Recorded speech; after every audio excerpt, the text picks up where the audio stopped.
Hello friends.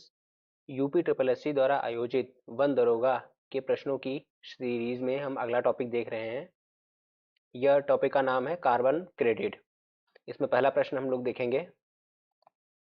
पहला प्रश्न है, कार्बन क्रेडिट की अवधारणा किस सम्मेलन से जन्मी है, अर्थात यह अवधारणा किस सम्मेलन से आई थी। इसका सही उत्तर है क्योटो प्रोटोकॉल। क्योटो प्रोटोकॉल सन 1997 में जापान की सिटी क्योटो में हुई थी। यह ग्रीन हाउस इमिशन को कम करने के लिए इसका आयोजन किया गया था।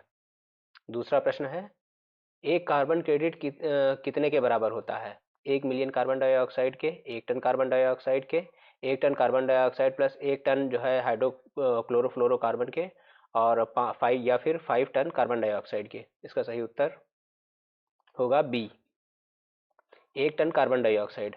हम लोग ये देखेंगे कि 1 टन कार्बन डाइऑक्साइड और साथ में 1 टन कार्बन डाइऑक्साइड के बराबर जो दूसरी ग्रीन हाउस गैसेस है, जैसे कि क्लोरोफ्लोरोकार्बन, हाइड्रोक्लोरोफ्लोरोकार्बन, इस तरह की उनके एमिशन की भी मात्रा इसमें कैलकुलेट की जाती है। या तो 1 टन कार्बन डाइऑक्साइड हो या फिर उतनी ही मात्रा में जो है प्रभाव रखने वाली कोई दूसरी ग्रीन हाउस गैसेस। अगला प्रश्न है, भारत में किस अधिनियम के अंतर्गत घरेलू बाजार में कार्बन क्रेडिट के बाजार को विकसित किया गया था। इसमें देखिए यहाँ पर थोड़ा सा ये है, इंटरनेशनल मार्केट जो आई थी वह तो क्योटो प्रोटोकॉल के अंतर्गत की थी। लेकिन भारत की जो कंपनियां हैं या फिर विभिन्न जो इकाइयां हैं, उन वो लोग आपस में जो व्यापार कर सकते हैं, इसको कहते हैं घरेलू कार्बन व्यापार। तो यह जो घरेलू कार्बन क्रेडिट के बाजार की व्यवस्था की गई है, ये जो है अभी जल्दी में ऊर्जा संरक्षण विधेयक 2020 के अंतर्गत की गई है।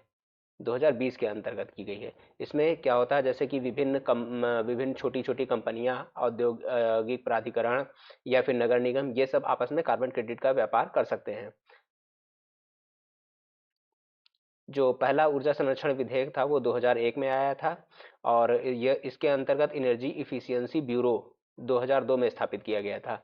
यह काम क्या करता है, यह काम यह करता है कि जो विभिन्न प्रोडक्ट होते हैं, जैसे कि फ्रिज, मोटर, हवाई हवाई जहाज, या फिर जो है कोई भी मतलब कोई भी ऐसा जो है जो मतलब मशीन होती है, उसको जो है रेटिंग प्रदान करती है कि 5 स्टार है या 4 स्टार है। और सेकेंड ऊर्जा संरक्षण विधेयक कब आया था, 2022 में। अभी तक 2 ऊर्जा संरक्षण विधेयक आए हैं। अगला क्वेश्चन है, ग्रीन वॉश का क्या अर्थ है, अर्थात ग्रीन वॉश से आप क्या समझते हैं।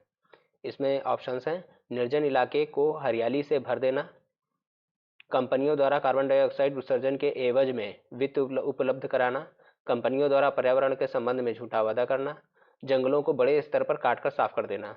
तो इसका सही उत्तर होगा ऑप्शन सी, कंपनियों द्वारा पर्यावरण से संबंधित झूठा वादा करना। यह ग्रीन वॉश कहलाता है। अगला क्वेश्चन देखेंगे, निम्न में से कौन सा या से कथन सत्य है। कौन सा कथन सत्य है बताना है। कार्बन क्रेडिट की संकल्पना को सीओपी यानी कॉन्फ्रेंस ऑफ पार्टीज की थर्ड बैठक में आई थी। यह विकसित देशों के लिए बाध्यकारी था। इसमें सभी देशों के लिए एक निश्चित दर में कार्बन इमिशन कम करने की बात की गई थी। इसमें से बताना है कौन सा सत्य है। इसका जो पहला और दूसरा है यह सत्य होगा। ऑप्शन होगा इसका सी। क्वेश्चन सामने आने के बाद में आप लोग क्वेश्चन को पॉज करके एक बार उसको हल कर लिया करिए। तो इसकी एक्सप्लेनेशन देख लेंगे।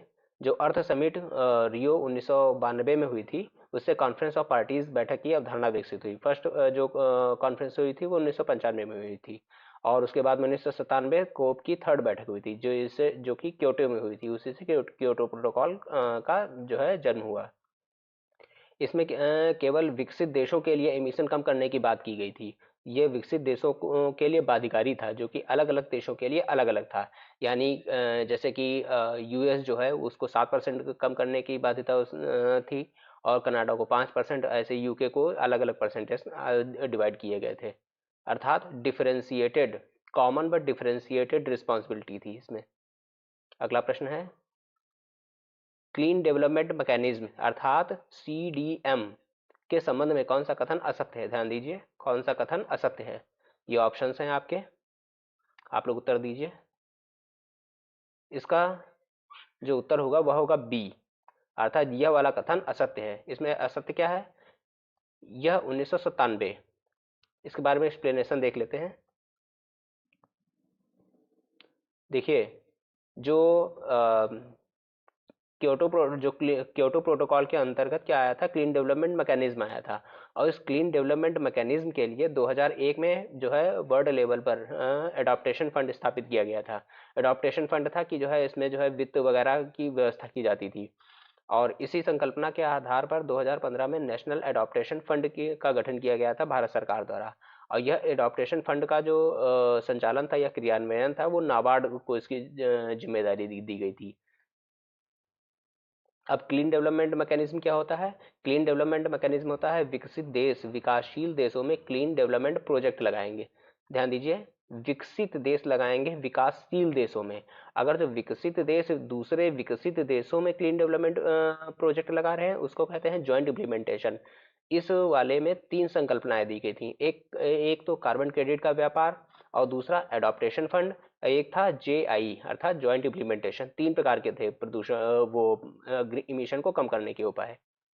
अगला प्रश्न है, क्योटो प्रोटोकॉल के अंतर्गत भारत किस लिस्ट में शामिल है? ये आपके ऑप्शंस हैं, annex 1, annex B, non annex, या फिर एनेक्स 1 और बी दोनों में शामिल था।